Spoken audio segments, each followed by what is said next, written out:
El 8 de noviembre de 1973, Ed Kemper fue sentenciado a 8 cadenas perpetuas por asesinar a 8 mujeres, incluyendo a su madre y a una amiga de ella. Ha estado en prisión por más de 50 años. Sin embargo, pronto podría ser puesto en libertad. Estos son los 10 asesinos en serie que han sobrevivido las condenas más largas. Patrick David McKay.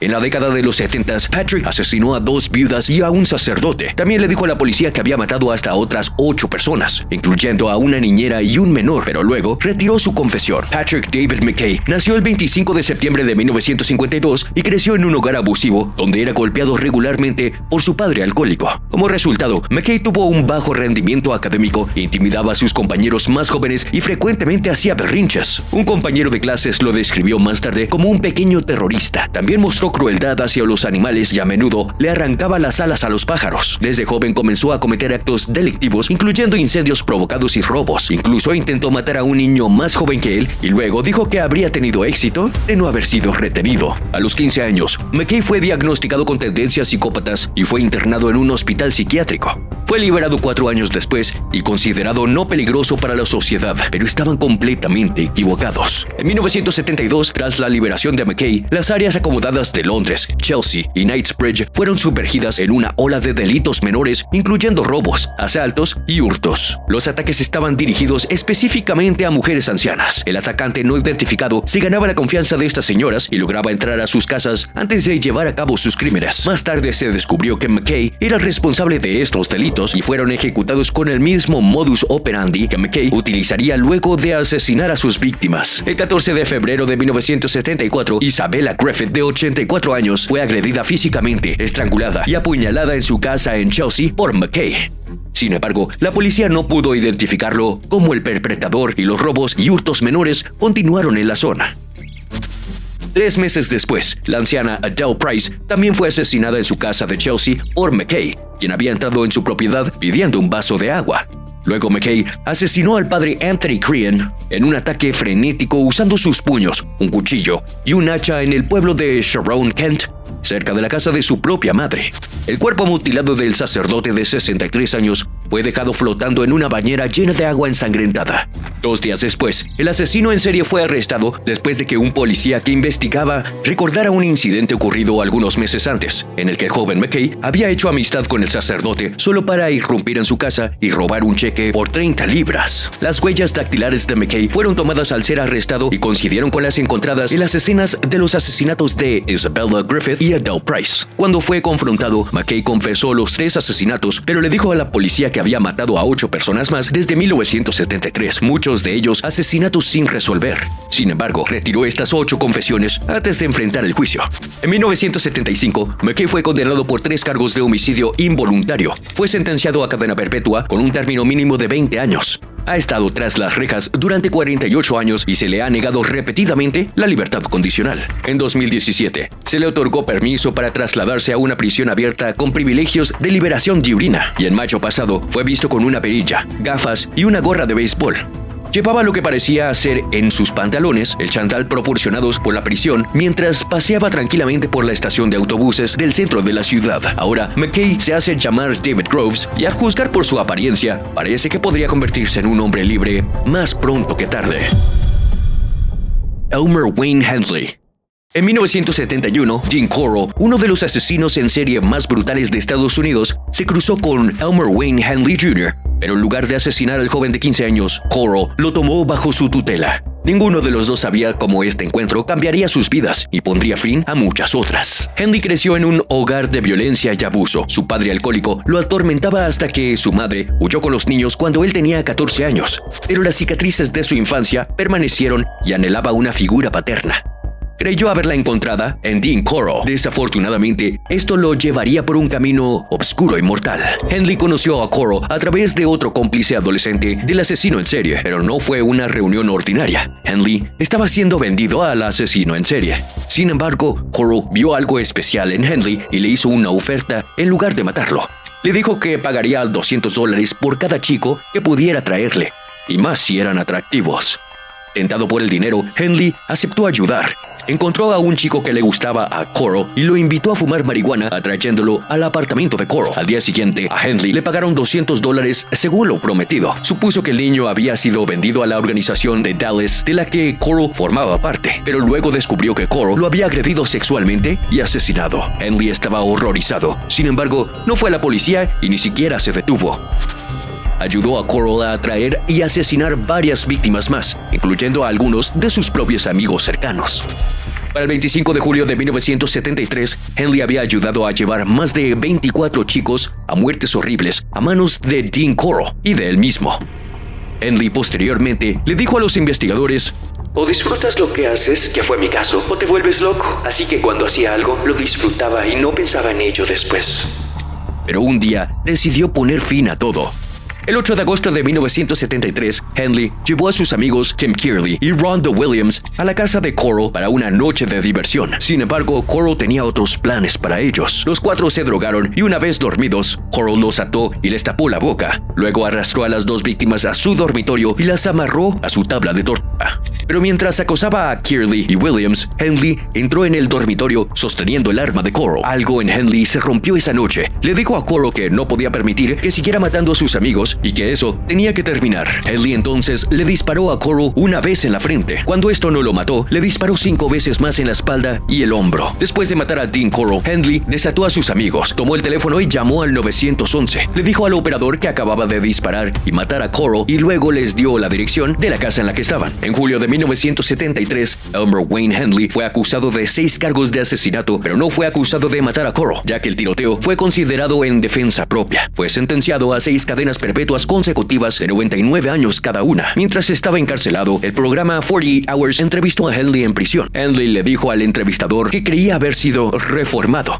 I do believe that I could function out there, that I could have a positive influence. Pero en la entrevista también dijo: nunca me dejarán salir, y eso me parece bien. Elmer Wade Henley ha pasado casi 50 años en prisión y será elegible para la libertad condicional en 2025, y quién sabe de lo que prepara el futuro. Larry Rains. El 5 de julio de 1964, la policía arrestó a Larry Rains, un autoestopista de 19 años, quien confesó haber matado a 5 personas en solo 2 meses. Pero ¿cómo se convirtió este joven en un despiadado asesino en serie? Nacido en Kalamazoo, Michigan, Larry Rains creció en una familia disfuncional junto a su hermano Danny. Su padre era un hombre estricto y abusivo que a menudo enfrentaba a los hermanos entre sí, haciéndolos pelear por migajas de dinero o forzándolos a beber alcohol. También les inculcaba un sentimiento de resentimiento e inferioridad, menospreciándolos constantemente y comparándolos con otros. En 1954, abandonó a su esposa e hijos y se mudó a Florida, dejándolos a su suerte. Pero el daño ya estaba hecho. Las vidas de los hermanos se descontrolaron luchando contra la pobreza, la violencia y la delincuencia. 4 años más tarde, Larry, que entonces ya tenía 13 años, conoció a Sue, una vecina de 23 años que tenía 3 hijos de un matrimonio anterior. Comenzó su relación sexual con ella a pesar de la enorme diferencia de edad y la desaprobación de su familia y amigos, y también se encariñó con ella y sus hijos. Alrededor de la misma época, tanto Larry como Danny comenzaron a salir con Kathy, una chica de su escuela secundaria. El impacto de salir con 2 mujeres diferentes afectó el rendimiento académico de Larry, provocando que abandonara el 10º grado y se inclinara hacia una vida delictiva. En 1962, él y un amigo robaron un coche y dieron un paseo, pero pronto fueron atrapados por la policía. Larry enfrenta una sentencia de prisión, pero se le dio una oportunidad de evitarla al unirse al ejército. Aceptó con la esperanza de comenzar una vida nueva. Sin embargo, su carrera militar fue breve y desastrosa. Rápidamente se ganó la reputación de ser problemático, siempre borracho, desobediente e irrespetuoso. Fue disciplinado varias veces, pero nunca aprendió la lección. También desarrolló una fascinación por las armas y la violencia que más tarde resultaría fatal. Mientras tanto, su hermano Danny se casó con Kathy y tuvo 2 hijos. En 1963, Larry atacó a un colega en un estado de embriaguez, lo que resultó en su expulsión del ejército y eventualmente regresó a Kalamazoo. Larry estaba desesperado por casarse con Sue, pero ella lo rechazaba cada vez que él le proponía matrimonio. Descorazonado y sin esperanzas, intentó suicidarse inhalando el escape de su coche, pero un policía lo encontró y lo llevó al Hospital Psiquiátrico Regional de Kalamazoo, donde permaneció unos 10 días. Pero el hospital no hizo nada para sanar su mente, y Larry siguió cayendo más profundamente en el abismo oscuro que nadie podía ver.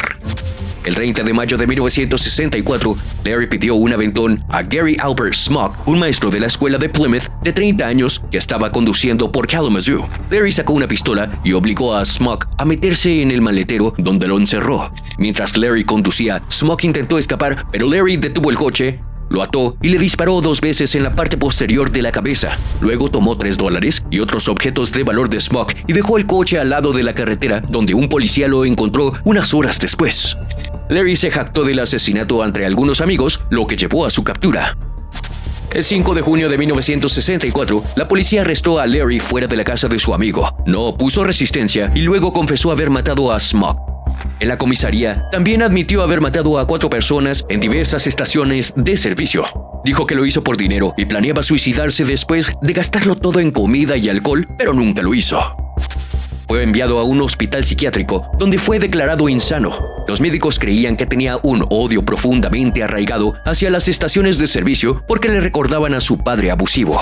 El 23 de octubre de 1964, Larry fue sentenciado a cadena perpetua sin posibilidad de libertad condicional. Mientras estaba en prisión, Larry intentó suicidarse varias veces, colgándose y tragando diluyente de laca y cápsulas de gelatina. También una vez se dejó casi morir de hambre durante 29 días. El 12 de noviembre de 2023, Larry murió en la institución correccional de Saginaw después de pasar casi 60 años tras las rejas. Pero espera, hay más. ¿Recuerda a su hermano Danny, con quien siempre competía cuando eran niños? Resulta que tenían una especie de competencia retorcida, porque Danny también era un asesino en serie.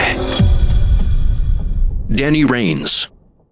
En 1964, después de que su hermano Larry fuera declarado culpable de matar a 5 personas, Danny Rains estaba furioso.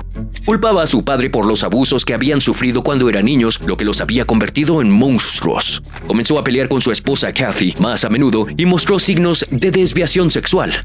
En noviembre de 1968, él perdió el control. Atacó a Dorothy King, una farmacéutica en Battle Creek, y secuestró su automóvil a punto de pistola. Planeaba llevarla a un lugar apartado y agredirla, pero ella logró escapar cuando él tomó un desvío incorrecto cerca de Kellogg Community College. Preso del pánico, arrojó su arma y huyó. La policía encontró su automóvil en el estacionamiento de la farmacia donde había agredido a King, y ella lo identificó como su atacante. Fue arrestado y acusado de asalto con agravantes. El 4 de febrero de 1969, Danny Rains fue declarado culpable de asalto a Dorothy King y sentenciado a 4 años de prisión, durante los cuales su esposa se divorció de él. 3 años después, obtuvo libertad condicional y regresó a Kalamazoo, donde consiguió un trabajo como operador de una estación de servicio. Durante ese tiempo, se cruzó con Brent Eugene Custer, un adolescente de 15 años de la zona que enfrentaba problemas familiares.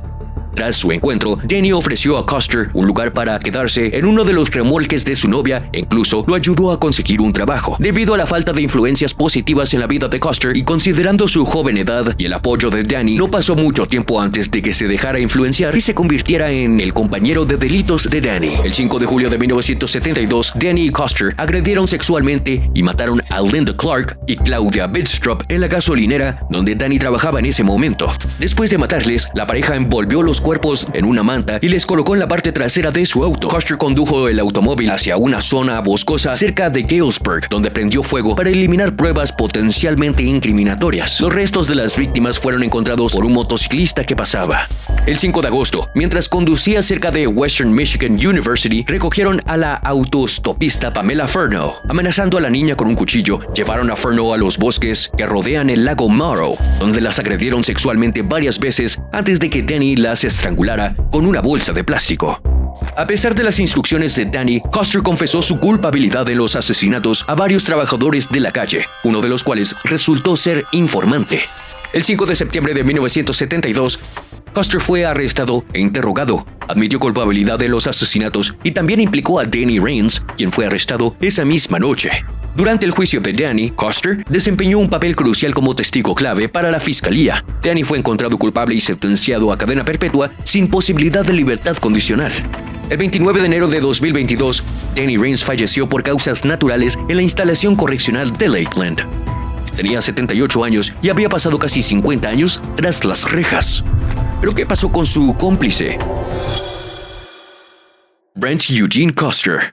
A los 15 años, Brent Coster se convirtió en uno de los asesinos en serie más jóvenes de los Estados Unidos. También es uno de los pocos que ha logrado salir de prisión. La infancia de Brent estuvo lejos de ser ideal. Su madre sufría de esquizofrenia paranoide y su padre era un alcohólico. En 1972, a los 15 años, Brent decidió huir de su casa. Durante este tiempo, se cruzó con Danny Rains, gracias a la novia de Danny, que resultaba ser la madre del amigo de Brent. Poco sabía Brent que ese encuentro cambiaría su vida para siempre.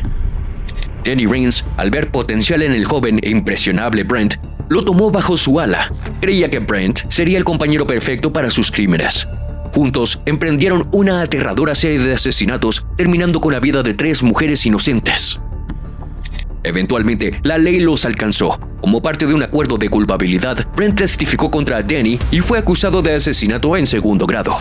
El 21 de julio de 1975 fue sentenciado a cadena perpetua con posibilidad de libertad condicional. En prisión, Brent Coster se sometió a muchos programas de rehabilitación para delincuentes sexuales. Obtuvo un título en Derecho y fue un preso ejemplar según los funcionarios penitenciarios, a quienes, sin embargo, se le negaron sus solicitudes de libertad condicional varias veces. Pero recientemente algo cambió.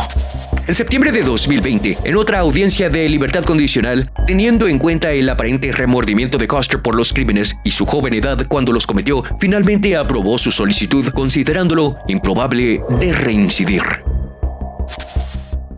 Coster admitió que no había duda de que merecía pasar el resto de su vida en prisión. Sin embargo, dijo que quería una oportunidad para contribuir a la sociedad como ciudadano libre. Me gustaría tener la oportunidad de pasar el resto de mis días restantes en una comunidad libre en lugar de morir en prisión. Me doy cuenta de lo que hice y asumo la responsabilidad. Pero si no fuera por mi coacusado, no estaría aquí sentado. La liberación de Coster provocó una fuerte oposición por parte de las familias de las víctimas que expresaron sentirse enfermos del estómago ante el hecho de que Coster se le concediera la libertad condicional. Tanto un supervisor del servicio legal de la prisión como un voluntario han salido en defensa de Coster, afirmando que creen que él está genuinamente arrepentido y avergonzado de su participación en los asesinatos. También enfatizaron que ahora es un adulto y no el adolescente de 15 años que una vez fue. Coster tendrá que completar un programa intensivo de unidad de reingreso y pasar 4 años en libertad condicional. También tendrá que registrarse como un delincuente sexual. El 21 de enero de 2021, después de pasar 48 años de prisión, el ahora de 64 años Coster fue liberado en la instalación correccional G. Robert Cotton. Será completamente liberado de su sentencia el 21 de enero de 2025. Juan Corona. El 19 de mayo de 1971, un granjero que vivía cerca de Yuba City, California, notó una tumba recién cavada en uno de sus huertos. Cuando llegó la policía, descubrieron el cadáver de un hombre en su interior, pero no estaba solo. En total, se desenterraron 25 cadáveres. No fue difícil para los investigadores vincular a las víctimas con un solo hombre, Juan Corona. Recibos de tiendas y comprobantes de depósito con su nombre fueron encontrados en algunas tumbas. Además, la policía encontró un machete ensangrentado y un cuaderno en su casa. Eran todos trabajadores migrantes que él había contratado. ¿Pero quién era ese hombre? Nacido en Jalisco, México, Juan Vallejo Corona cruzó la frontera hacia Estados Unidos a los 16 años. Eventualmente, se trasladó a Yuba City, en California, donde trabajó en un rancho y conoció a su esposa. Pero fue ahí donde comenzó a surgir sus problemas. En 1955, una inundación arrasó al condado de Sutter y mató a decenas de personas. Este desafortunado evento, de alguna manera, convenció a Juan Corona, que estaba perpetuamente rodeado por los fantasmas de los que habían muerto en la inundación. La familia Corona informó más tarde que había desarrollado un temperamento violento, tanto que a veces tenían que atarlo con cuerdas para someterlo. En 1956, el hermano de Corona lo internó en un hospital mental, donde fue diagnosticado con esquizofrenia paranoide y recibió 23 tratamientos de electroshock para su enfermedad mental. 3 meses después, los médicos proclamaron que se había recuperado y lo liberaron. Corona fue deportado a México tras su liberación, pero rápidamente regresó a California con una tarjeta de residencia, listo para comenzar de nuevo. Juan Corona fue contactado por granjeros locales para encontrar trabajadores, pero en su lugar encontró víctimas. Contrataba y luego asesinaba a un grupo de trabajadores de migrantes sin lazos con la zona. El 19 de mayo de 1971, los crímenes de Corona finalmente fueron revelados cuando un granjero notó un agujero recién cavado en uno de sus huertos de durazno. Sospechando que alguien estaba tirando basura ahí, el granjero llamó a la policía, quienes rápidamente descubrieron el agujero, que se usaba como una tumba poco profunda y tosca.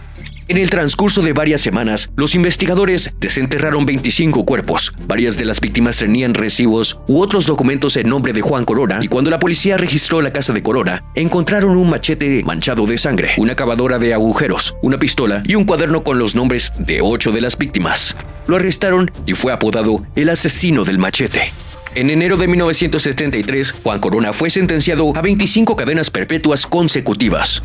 Poco después de su encarcelamiento, Corona fue apuñalado 32 veces y perdió un ojo en el ataque de otro recluso. A pesar de todo, Corona mantuvo su inocencia durante años hasta que un día, de la nada, confesó todo. El 5 de diciembre de 2011, durante una audiencia de libertad condicional, admitió sus crímenes por primera vez cuando le preguntaron si sabía por qué estaba en prisión. Corona simplemente respondió: Bueno, yo cometí todas esas muertes, 25. Cuando se le preguntó por qué los había matado, dio una respuesta divagante en la que llamó a las víctimas borrachos y miserables que habían invadido su propiedad. Fue lo más cercano que estuvo a explicar sus motivos. El 4 de marzo de 2019, Juan Corona murió en prisión por causas naturales. Tenía 85 años y había pasado casi 50 años tras las rejas, lo que lo convierte en uno de los prisioneros con más tiempo en servicio en el estado de California. Howard Unruh. El 6 de septiembre de 1949, Howard Unruh mató a 13 personas en 12 minutos. Si hubiera tenido suficientes balas, dijo más tarde que habría matado a 1000. Muchos expertos creen que Howard Unruh siempre mostró signos de estar perturbado desde su temprana infancia. Pero estos se hicieron realmente evidentes cuando se unió al ejército después de la secundaria. Mientras estaba en combate, Unruh llevaba un diario en el que registraba cada soldado alemán que mataba, anotaba la hora, la fecha y las circunstancias y describía el resultado con detalles increíbles y macabros. En 1945, Unruh dejó el ejército y se mudó con su madre. Pasaba sus días obsesivamente vigilando todo aquellos que sentía que lo habían ofendido, incluso si era algo tan menor como tropezarse accidentalmente con él en la calle. El 5 de septiembre de 1949, Howard Unruh estaba particularmente enojado porque notó que la puerta del jardín que había instalado recientemente entre su patio y el de los Cohen, sus vecinos, estaba rota. Para Unruh, que lamentablemente estaba desquiciado, esto fue la gota que colmó el vaso. Decidió hacer lo que había soñado durante años, vengarse de todos aquellos que lo habían molestado. A la mañana siguiente, Howard Unruh salió de la casa armado con una Luger P08 alemana. En primero en su lista de víctimas fue un zapatero local, John Prolarczyk, a quien disparó y mató instantáneamente. Se dirigió a la barbería local, donde el barbero, Clark Hoover, estaba cortando el cabello de un niño que estaba sentado en un viejo caballo de carrusel. Unruh disparó primero al niño y luego a Hoover. Después de esto, Unruh se dirigió también a una taberna al otro lado de la calle, en la que disparó múltiples veces.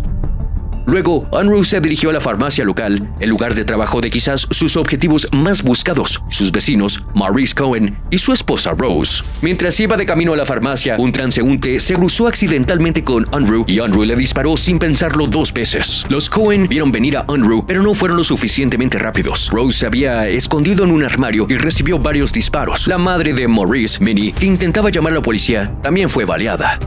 Finalmente, Unruh disparó a Maurice, quien había intentado escapar al techo. Aún así, Howard Unruh no había terminado. Disparó a un transeúnte en un coche y luego se dio a la vuelta y disparó a otro coche, matando al conductor y a uno de los 2 pasajeros. Finalmente, se dirigió a una sastrería en busca de sus 2 últimas víctimas. El sastre no estaba en casa, así es que Unruh se conformó con disparar a su esposa. Luego, en lo que él admitiría fue su único error ese día, Unruh disparó a lo que pensó era una sombra, pero resultó ser un niño jugando con un juguete. Al final de su caminata de la muerte, apenas 12 minutos del principio a fin, Howard Unruh había matado a 12 personas e hirió a 4. Uno de los heridos moriría más tarde a causa de sus heridas, elevando el número de muertos a 13. Luego se entregó a la policía, confesó todo con gusto y asumió toda la responsabilidad por sus tiroteos.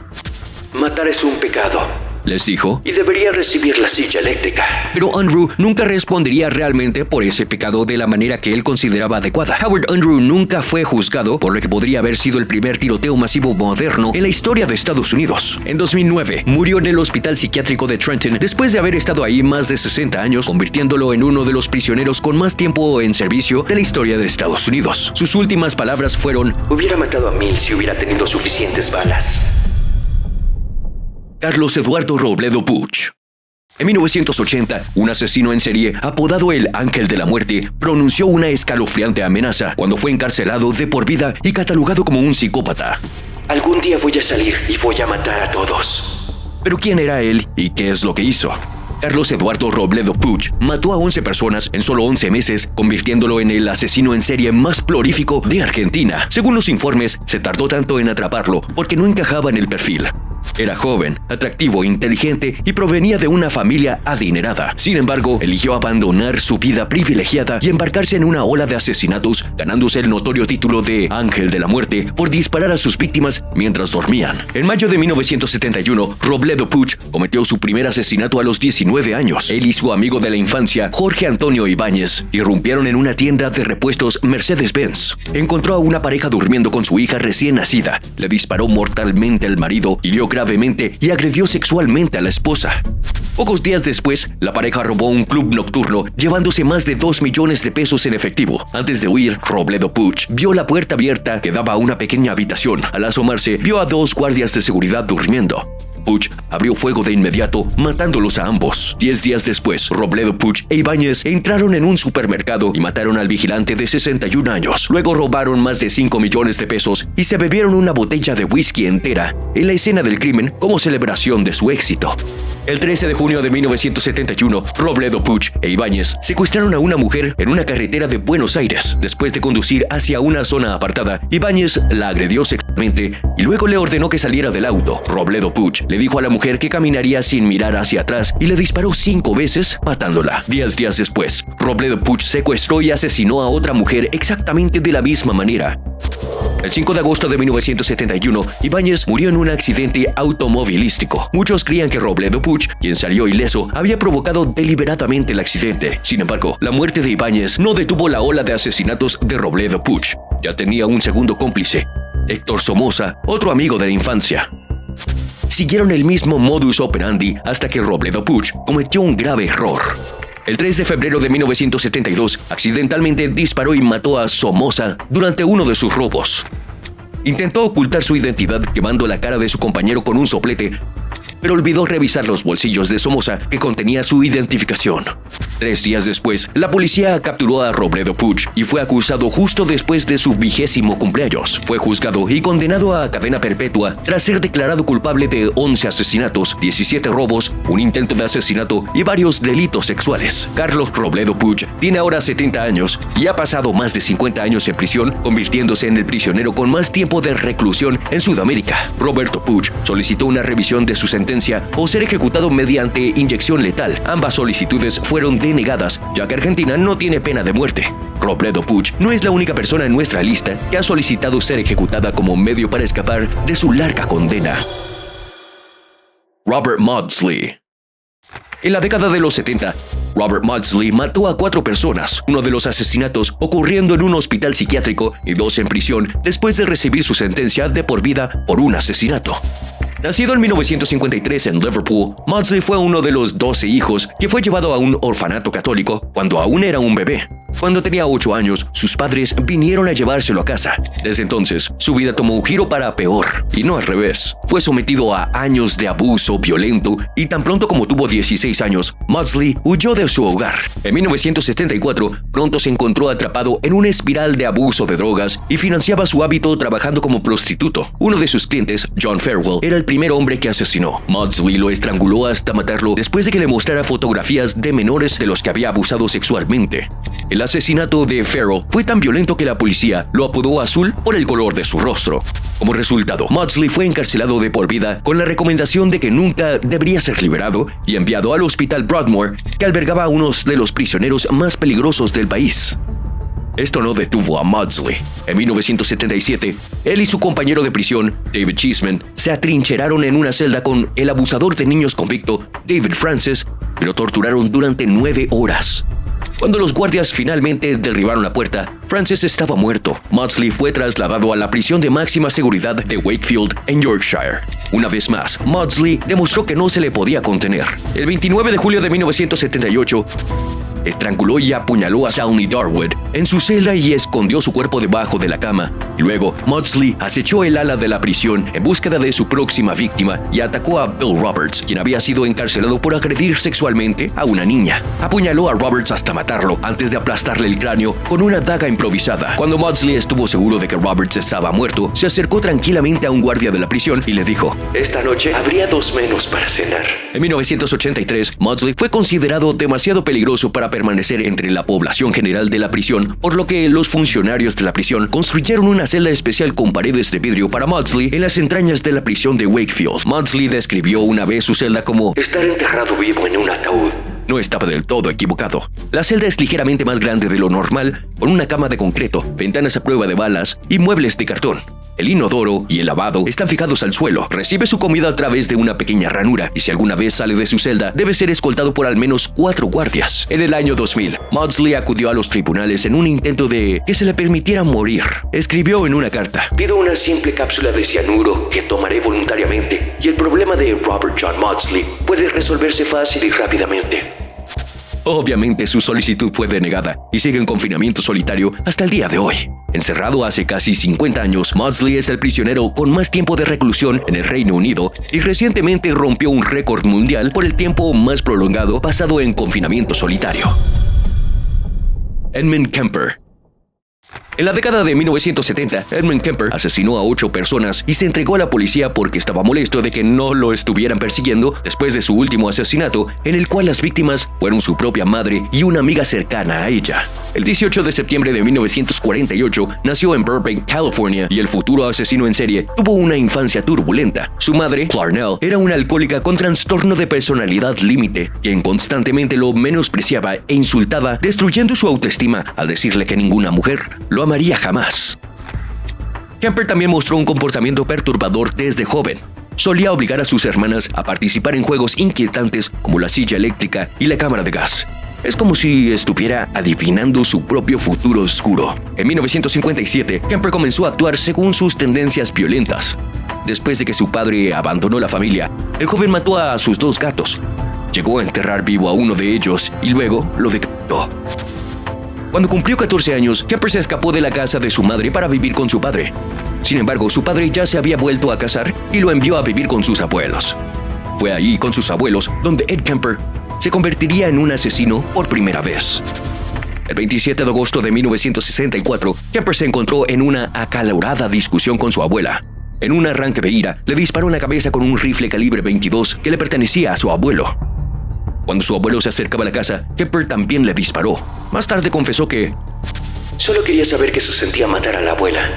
También dijo que mató a su abuelo para que no descubriera el asesinato de su esposa. And then a month later, I'm up living with my grandparents in the mountains, and 10 months later, I murdered them. And if it had been in a city, I would have been a mass murderer at age 15. Después de estos horribles actos, Kemper fue enviado a un hospital psiquiátrico. Ahí los doctores le diagnosticaron esquizofrenia paranoide junto con un coeficiente intelectual impresionantemente alto. A pesar de la gravedad de sus crímenes, Ed Kemper solo permaneció en un hospital por unos pocos años. En 1969, el día de su cumpleaños 21, finalmente fue liberado. Sin embargo, una vez en libertad, no pasó mucho tiempo antes de que Ed Kemper sucumbiera nuevamente a sus deseos asesinos. El 7 de mayo de 1972, Kemper recogió a 2 estudiantes de la Universidad Estatal de Fresno cerca de Berkeley, California. Llevó a las mujeres a una zona boscosa cercana con la intención de agredirlas. Sin embargo, entró en pánico y terminó apuñalándolas y estrangulándolas. Esto marcó el comienzo de la serie de asesinatos de Kemper, en el cual 8 mujeres fueron sus víctimas. 20 de abril de 1973, en su último acto, Kemper mató brutalmente a golpes a su madre con un martillo mientras dormía. Luego, la decapitó e incluso agredió su cabeza. Aún más impactante, luego invitó a la mejor amiga de su madre a la casa solo para asesinarla brutalmente y robar su auto. Posteriormente condujo hasta Colorado, esperando ver reportes noticiosos sobre el asesinato. Al no escuchar nada durante un tiempo, Kemper terminó llamando a la policía desde una cabina telefónica y confesó todo. My mother was a sick, angry, hungry, and very sad woman. Ed Kemper fue arrestado y posteriormente declarado culpable de 8 cargos de asesinato en primer grado. Intentó suicidarse 2 veces e incluso pidió la pena de muerte, pero finalmente recibió 8 cadenas perpetuas simultáneas. En noviembre de 1973, Ed Kemper fue encarcelado en la Institución Médica de California junto a otros criminales notorios como Charles Manson y Hubert Mullen. Kemper, quien ahora tiene 75 años, aún reside en esta misma prisión y es considerado uno de los prisioneros con más tiempo en la prisión, habiendo pasado más de 50 años tras las rejas. Kemper fue denegado la libertad condicional varias veces a lo largo de los años, siendo la última vez en 2017. Una vez dijo: La sociedad no está preparada de ninguna manera para mí. No puedes culparlos por eso. Kemper será elegible para la libertad condicional nuevamente este año y quién sabe, podría terminar siendo un hombre libre y lograr sobrevivir su larga e intensa sentencia.